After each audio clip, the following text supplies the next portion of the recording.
శ్రీకృష్ణ పరబ్రహ్మణే నమః. భగవానుడు కర్మరహితుని గురించి చెప్తున్నాడు. గత సంగస్య ముక్తస్య జ్ఞానావస్థిత చేతసః యజ్ఞాయాచరతః కర్మ సమగ్రం ప్రవిలీయతే.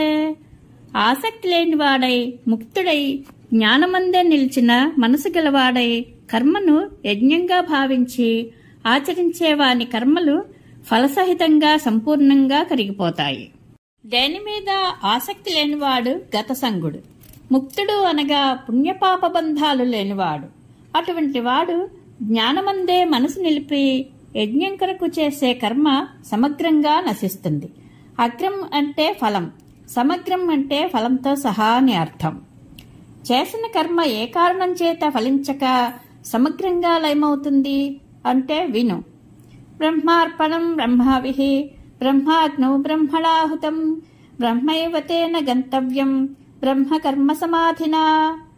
అర్పణం బ్రహ్మము, హవిస్సు బ్రహ్మము, బ్రహ్మాగ్ని యందు హోమం చేయువాడు బ్రహ్మము, బ్రహ్మకర్మ సమాధి యందున్న యజమాని పొందు ఫలము బ్రహ్మము.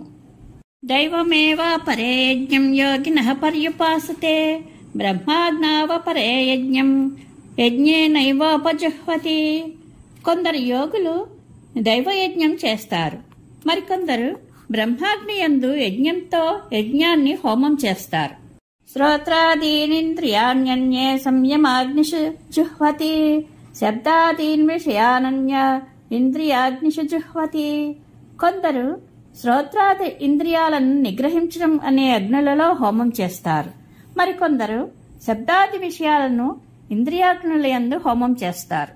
కొందరు యోగులు శ్రోత్రాది ఇంద్రియాలను సంయమాగ్నుల యందు హోమం చేస్తారు. హోమం చేయడం అంటే ఇంద్రియాలను నియమించడమే. ప్రతి ఇంద్రియానికి ప్రత్యేకమైన సంయమం ఉంటుంది కనుక బహువచనం. మరికొందరు శబ్దాది విషయాలను ఇంద్రియాలనే అగ్నుల యందు హోమం చేస్తారు. అంటే శ్రోత్రాదుల ద్వారా శాస్త్ర విరుద్ధం కాని విషయాలను గ్రహించడమే హోమంగా భావిస్తారు. సర్వాణి ఇంద్రియ కర్మాణి ప్రాణకర్మాణి చాపరే ఆత్మ సంయమ యోగాగ్నౌ జుహ్వతి జ్ఞానదీపితే. ఇంకా కొందరు అన్ని ఇంద్రియ కర్మలను ప్రాణకర్మలను ఆత్మ సంయమం అనే జ్ఞానంతో ప్రజ్వలింపచేసిన వెలిగించిన యోగాగ్నిలో హోమం చేస్తారు. ఇంద్రియాలు చేసే పనులు ఇంద్రియ కర్మలు. ప్రాణమంటే ఈ దేహంలోని ఆధ్యాత్మిక వాయువు. సంకోచము వ్యాకోచము వంటివి ప్రాణకర్మలు. వీటిని కొందరు యోగులు ఆత్మ సంయమం అనే యోగాగ్నిలో వ్రేలుస్తారు. చమురు చేత అగ్ని ప్రజ్వలించినట్లు వివేక విజ్ఞానం చేత యోగాగ్ని ఉజ్వలమవుతుంది. అటువంటి ఆత్మ సంయమ యోగాగ్నిలో ప్రాణ ఇంద్రియ కర్మలను హోమం చేస్తారు, అనగా విలీనం చేస్తారు. ద్రవ్య యజ్ఞాస్తపోయజ్ఞ యోగ యజ్ఞాస్తథా పరే స్వాధ్యాయ జ్ఞాన యజ్ఞాశ్చ యతయః సంసితవ్రతాః.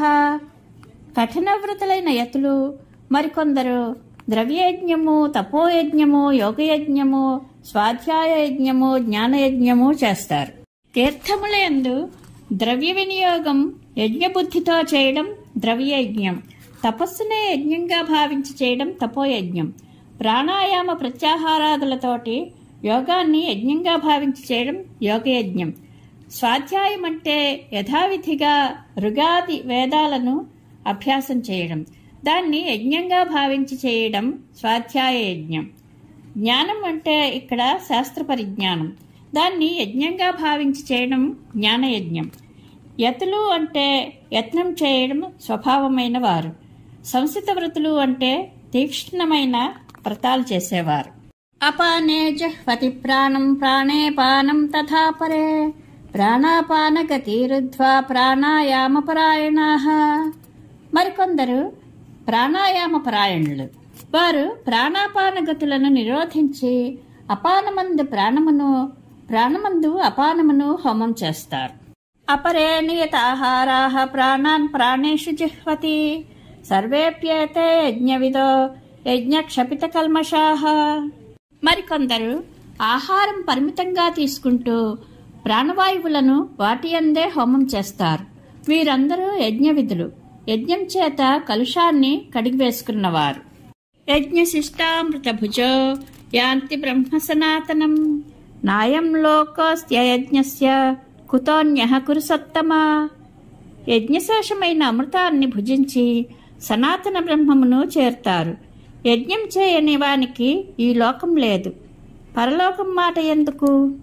యజ్ఞం చేయగా మిగిలినది యజ్ఞశిష్టం, అది అమృతం.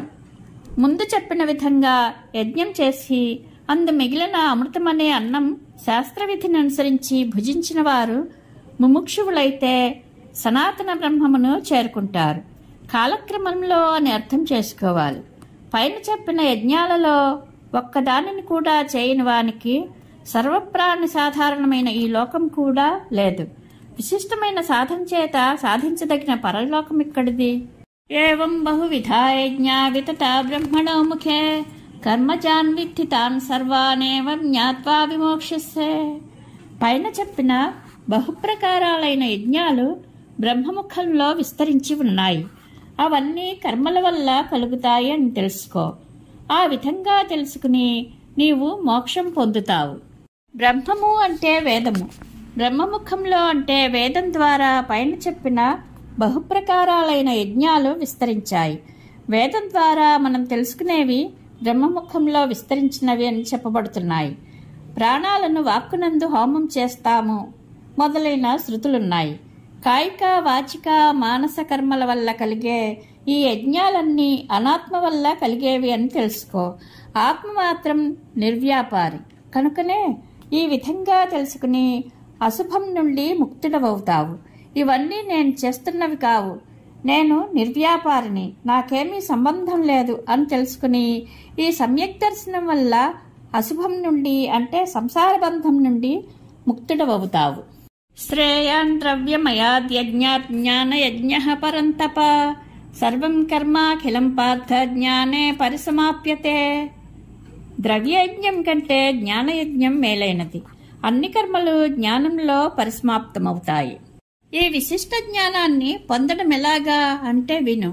తద్విద్ధి ప్రణిపాతేన పరిప్రశ్నేన సేవయా ఉపదేక్ష్యంతి తే జ్ఞానం జ్ఞానినస్తత్వదర్శినః. గురువుని చేరి నమస్కరించి ప్రశ్నించి సేవించి అని తెలుసుకో. తత్వం దర్శించిన జ్ఞానులు నీకు జ్ఞానం ఉపదేశిస్తారు. యజ్ఞాత్వా న పునర్మోహమేవం యాస్యసి పాండవ ఏన భూతాన్యశేషేణ దక్షస్యాత్మన్యథోమయి. అర్జున, ఏ జ్ఞానం పొందిన తరువాత నీవు మళ్ళీ మోహం చెందవో దాని చేత నీవు అన్ని భూతాలను నీ ఆత్మయందు నాయందు చూస్తావు. ఈ జ్ఞానం యొక్క మాహాత్మ్యం ఇంకా విను. అపి చేదసి పాపేభ్యః సర్వేభ్యః పాపకృత్తమః సర్వం జ్ఞాన ప్లవేనైవ వృజినం సంతరిష్యసి. నీవు పాపలలోకెల్లా పాపివైనప్పటికీ జ్ఞానమనే తప్పదో పాపమును దాటగలవు. యథైధాంసి సమిద్ధోగ్నిర్భస్మసాత్ కురుతే అర్జున జ్ఞానాగ్ని సర్వకర్మాణి భస్మసాత్ కురుతే తథా. అర్జున, కణకణమండే నిప్పు కట్టెలను బుగ్గి చేసినట్లు జ్ఞానాగ్ని అన్ని కర్మలను భస్మం చేసి వేస్తుంది. నహి జ్ఞానేన సదృశం పవిత్రమిహ విద్యతే తస్వయం యోగ సంసిద్ధః కాలేన ఆత్మని విందతి. జ్ఞానంతో సమానమైన పవిత్రమైనది ఈ లోకంలో మరొకటి లేదు. దానిని నీవు యోగసిద్ధుడవై కాలక్రమంలో నీలోనే పొందుతావు. ఏ విధంగా జ్ఞానం నిశ్చయంగా కలుగుతుందో ఆ ఉపాయం ఉపదేశిస్తున్నాడు. శ్రద్ధావాన్ లభతే జ్ఞానం తత్పరః సంయతేంద్రియః జ్ఞానం లబ్ధ్వా పరాం శాంతిమచిరేణాధిగచ్చతి. శ్రద్ధ ఉన్నవాడు తత్పరుడై ఇంద్రియాలను వశంలో ఉంచుకుని జ్ఞానం పొంది త్వరలో పరమశాంతిని పొందుతాడు. అజ్ఞశ్చ శ్రద్ధానశ్చ సంశయాత్మా వినశ్యతి నాయం లోకోస్తి నపరో నసుఖం సంశయాత్మనః. అజ్ఞాని అంటే శ్రద్ధ లేనివాడు మరియు సంశయాత్ముడు నాశనమైపోతాడు. సంశయాత్మునికి ఈ లోకం లేదు, పరలోకం లేదు, సుఖము లేదు. యోగ సంన్యస్త కర్మాణం జ్ఞాన సంఛిన్న సంశయం ఆత్మవంతం న కర్మాణి నిబధ్నంతి ధనంజయ. అర్జున, యోగం చేత సమస్త కర్మలను వదిలినవాడు, సంశయాన్ని జ్ఞానంతో ఛేదించినవాడు అప్రమత్తంగా ఉన్నవాడు. ఇటువంటి వానిని కర్మలు బంధించవు. తస్మాదజ్ఞాన సంభూతం హృస్థం జ్ఞానాసినాత్మనః ఛిత్వైనం సంశయం యోగమాతిష్ఠోత్తిష్ఠ భారత. అర్జున, అజ్ఞానంలో పుట్టి హృదయంలో తిష్టవేసిన సంశయాన్ని జ్ఞానమనే కత్తితో ఛేదించి యోగానుష్ఠానం చెయ్యి, లెమ్ము. ఇది వ్యాస భగవానుని శతసహస్ర సంహిత అయిన శ్రీ మహాభారతంలో, భీష్మపర్వంలో ఉపనిషత్తులు, బ్రహ్మ విద్య, యోగశాస్త్రము, శ్రీకృష్ణార్జున సంవాదము అయిన భగవద్గీత యందు జ్ఞానకర్మ సన్యాస యోగం అనే 4వ అధ్యాయము సంపూర్ణము. శ్రీకృష్ణానుగ్రహ ప్రాప్తిరస్తు. శుభం భూయాత్.